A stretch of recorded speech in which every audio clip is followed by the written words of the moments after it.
Hello friends, welcome to our YouTube channel Diamond geography.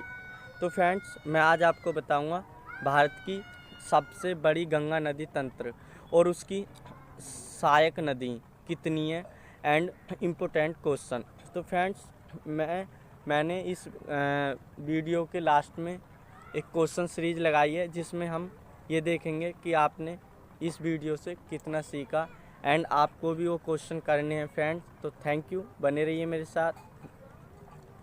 Friends, मैं मनु कुमार और आज हम करने जा रहे हैं गंगा नदी। फ्रेंड्स, तो हम गंगा नदी के बारे में बात करेंगे। गंगा नदी के बारे में मैं इसलिए बताऊंगा आपको कि भारत की सबसे लंबी नदी गंगा नदी है।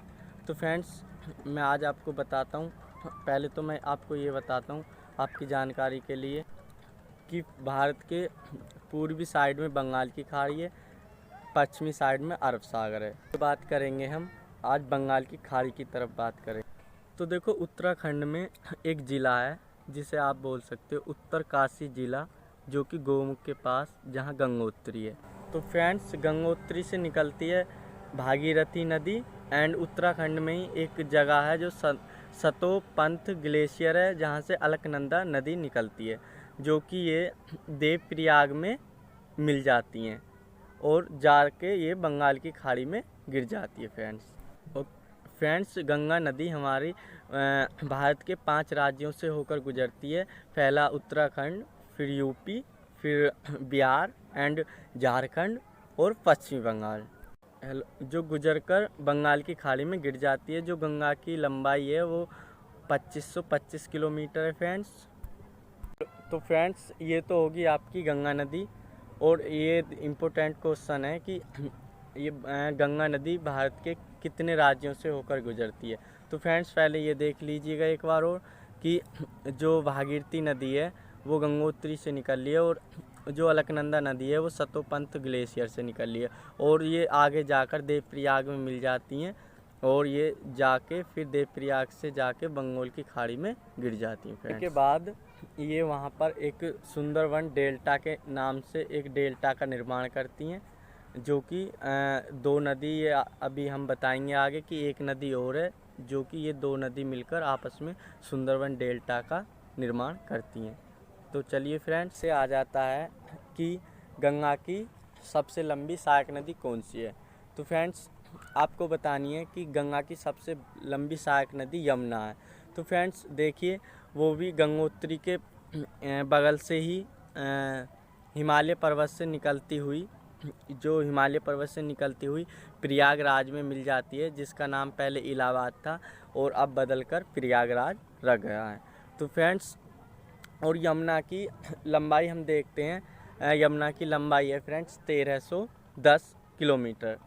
तो फ्रेंड्स, अब आगे चलते हैं। फ्रेंड्स, इसकी भी सहायक नदियां हैं कुछ, जो कि हम देखते हैं कि कभी कभी पढ़ा दिया जाता है कि वो गंगा की सहायक नदी हैं, बट ये यमुना की बात करते हैं कि यमुना की छोटी छोटी सहायक नदियों की।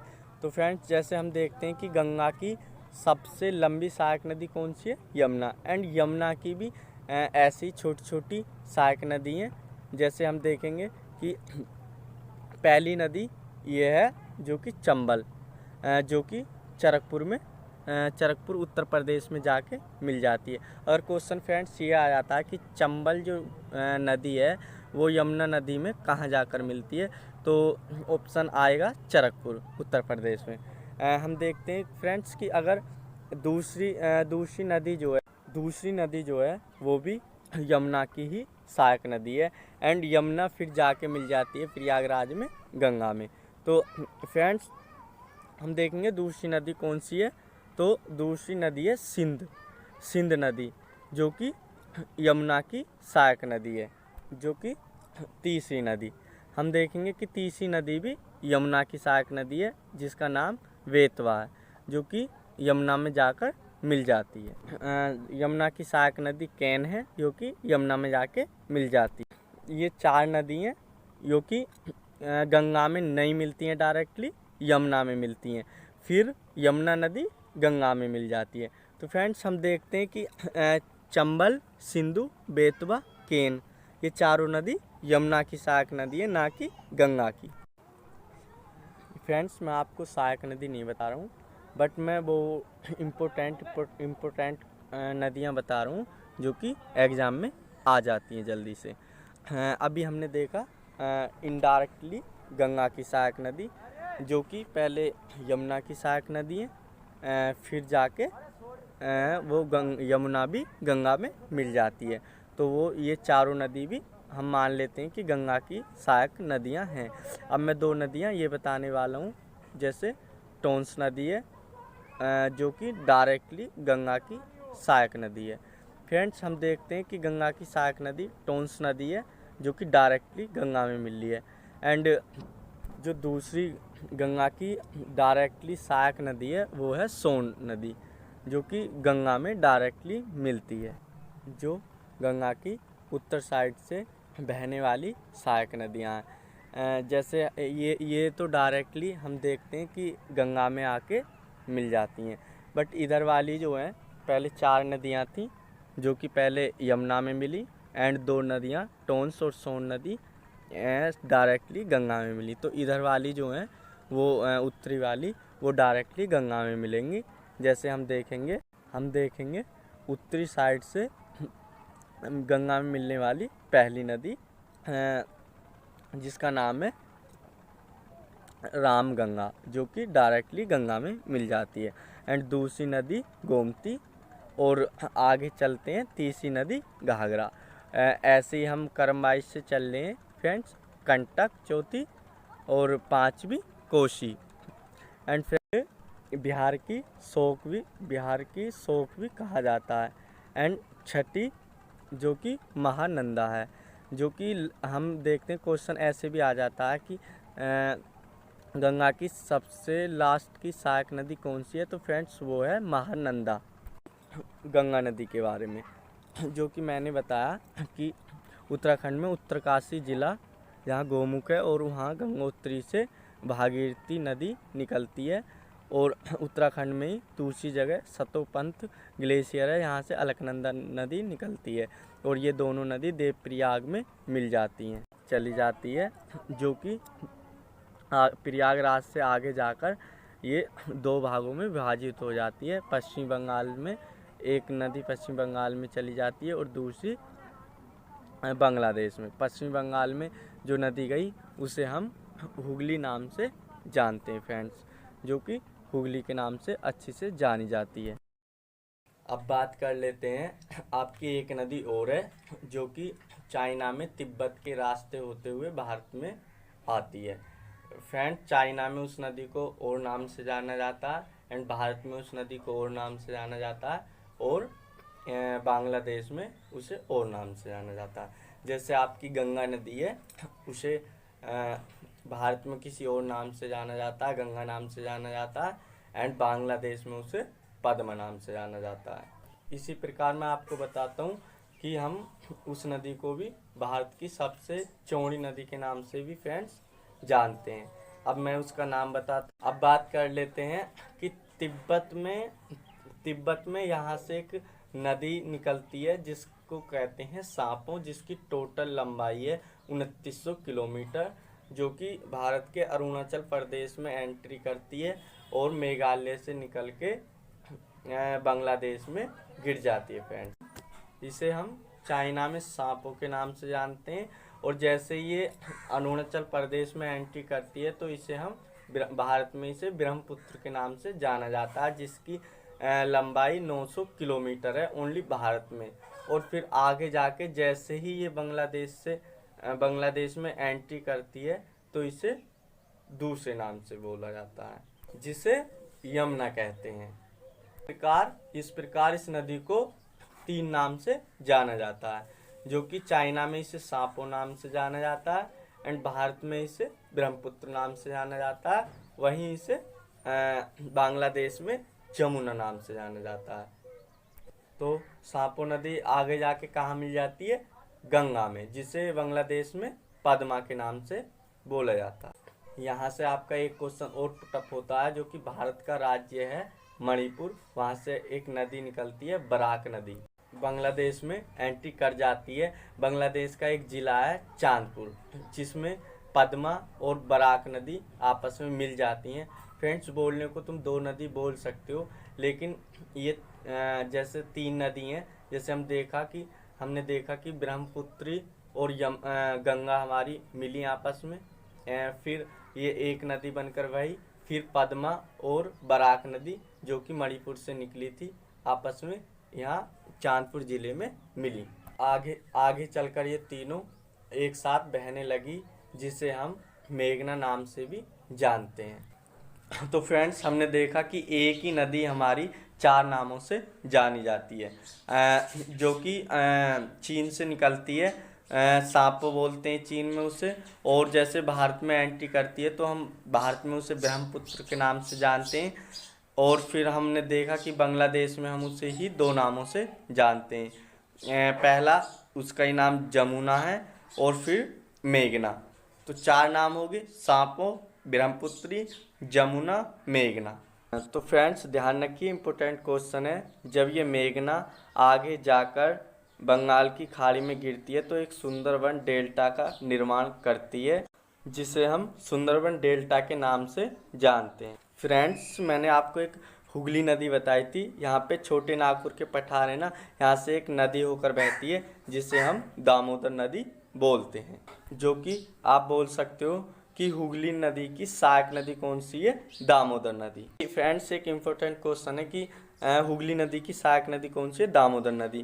तो फ्रेंड्स, अभी मैंने आपको गंगा नदी की तंत्र कराया है, जो हिमालय से रिलेटेड सारी नदियाँ बताई हैं मैंने आपको, और गंगा नदी की सारी जो सहायक नदियाँ हैं वो बताई हैं। एक भी क्वेश्चन आपका गंगा नदी से रिलेटेड छूटेगा नहीं। तो फ्रेंड्स, अभी हम सीरीज लगा के करते हैं क्वेश्चन, देखता हूँ कितना आपने सीखा है फ्रेंड्स। तो पहला क्वेश्चन फ्रेंड्स, भारत की सबसे लंबी नदी कौन सी है? तो फ्रेंड्स, बताइए आप कौन सी है? गंगा। फ्रेंड्स, अब देखते हैं हम दूसरा क्वेश्चन कि गंगा नदी की कुल लंबाई कितनी है? तो फ्रेंड्स, गंगा नदी की कुल लंबाई मैंने आपको बताई 2525 किलोमीटर। क्वेश्चन है, गंगा की सबसे लंबी सहायक नदी कौन सी? तो गंगा की सबसे लंबी सहायक नदी यमुना है। चलिए नेक्स्ट क्वेश्चन लेते हैं कि ब्रह्मपुत्र नदी को बांग्लादेश में किस नाम से जाना जाता है? पद्मा, जमुना, केन, बेतवा। तो आपको मैंने कौन सी बताई? जो जमुना नाम से जानते हैं। बांग्लादेश में ब्रह्मपुत्र को जमुना नाम से जानते हैं फ्रेंड्स। नेक्स्ट क्वेश्चन कि मेघना नदी किस दो नदी के मिलने से सर्जन होता है? तो देखते हैं, मैंने आपको बताया बराक, जो कि मणिपुर से, जो भारत के मणिपुर राज्य से बहकर आती है, बराक और पद्मा नदी से। इसका आंसर ठीक है। मैंने आपको बताया था ना कि बराक नदी मणिपुर से आकर पद्मा नदी में मिल जाती है और फिर आके ये आगे बढ़ती हैं। ठीक है, नेक्स्ट क्वेश्चन लेते हैं, बिहार की शोक नदी किसे कहते हैं? तो फ्रेंड्स, मैंने आपको बताया था बिहार की शोक नदी कोसी नदी को कहते हैं, क्योंकि इस नदी में बाढ़ कभी भी आ जाती है और इसका भरोसा नहीं रहता। ठीक है, नेक्स्ट क्वेश्चन लेते हैं कि गंगा को बांग्लादेश में किस नाम से जाना जाता है? तो गंगा को बांग्लादेश में पद्मा नाम से जाना जाता है, जो कि पहला आंसर ठीक है। चलते हैं अगले क्वेश्चन पे। तो अगला क्वेश्चन कौन सा है? भारत की सबसे चौड़ी नदी किसको कहा जाता है? तो फ्रेंड्स, मैंने बताया था आपको, भारत की सबसे चौड़ी नदी ब्रह्मपुत्री नदी को कहा जाता है। अब नेक्स्ट क्वेश्चन, ब्रह्मपुत्र नदी की कुल लंबाई भारत में कितनी है? तो मैंने आपको बताया था फ्रेंड्स, आंसर इसका तीसरा है, 915 किलोमीटर, क्योंकि सांपो नदी की लंबाई, टोटल लंबाई उसकी 2900 किलोमीटर थी। नेक्स्ट क्वेश्चन, भगीरथ नदी और अलकनंदा नदी दोनों कहाँ पर जाकर एक हो जाती हैं? तो फ्रेंड्स, मैंने आपको बताया कि सतोपंथ से अलकनंदा और गंगोत्री से जो गंगा भगीरथ नदी निकलती है और ये देवप्रयाग में एक हो जाती हैं। फ्रेंड्स, अब हम नेक्स्ट क्वेश्चन चलते हैं, इनमें से कौन सी सहायक नदी सीधी गंगा में जाकर मिलती है? तो फ्रेंड्स, मैंने आपको बताया था कि सोन नदी, क्योंकि ये 3 नदी तो इनडायरेक्टली मिलती हैं, क्योंकि ये यमुना की सहायक नदी है, और चौथी नदी डायरेक्ट मिल जाती है। अब चौथा नेक्स्ट क्वेश्चन, इनमें से कौन सी नदी का समूह नहीं है जो सीधे गंगा में जाकर नहीं मिलता? तो फ्रेंड्स बताइए आप कौन सा, मैंने आपको बताया था, तो इसका पहला है जो कि ये सीधा गंगा में जाकर नहीं मिलता है, क्योंकि हमने देखा था कि सोन, टोंस, रामगंगा और गोमती, घाघरा, गंडक एंड कोसी, महानंदा, अलकनंदा, ये तीनों जो ऑप्शन है, ये तीनों समूह डायरेक्टली गंगा में जाकर मिल जाते थे, एंड हमने देखा था, तो इसका पहला ऑप्शन ठीक है। अब नेक्स्ट क्वेश्चन लेते हैं फ्रेंड्स। नेक्स्ट क्वेश्चन, गंगा नदी किन 2 नदियों से मिलकर बनती है? तो इसका आंसर क्या है? इसका ऑप्शन है भागीरथी और अलकनंदा। एंड फ्रेंड्स क्योंकि ये दूसरा भी भागीरथी गोमती नहीं है, तीसरा भी नहीं है और चौथा भी नहीं है।